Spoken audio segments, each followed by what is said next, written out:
Panawagan lang natin to sa mga kababayan natin na OFW, ano. Alam niyo po mga kababayan ko, maraming beses na po kayong humihingi ng tulong gamit ang social media. Iiyak po kayo sa mga video po ninyo.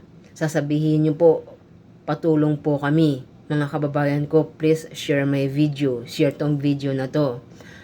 Alam niyo po, habang nagbibideo po kayo, umiiyak at humihingi ng tulong, doon po sa video po ninyo, ilagay po ninyo ang buong pangalan po ninyo.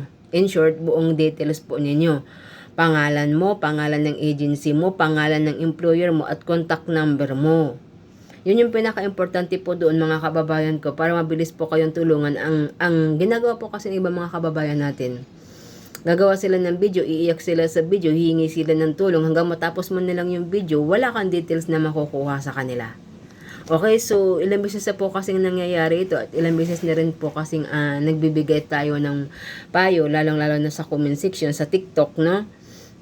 Ugaliin niyo po na kapag hihingi po kayo ng tulong, ilagay po ninyo ang lahat ng details para mas mabilis po kayong tulungan.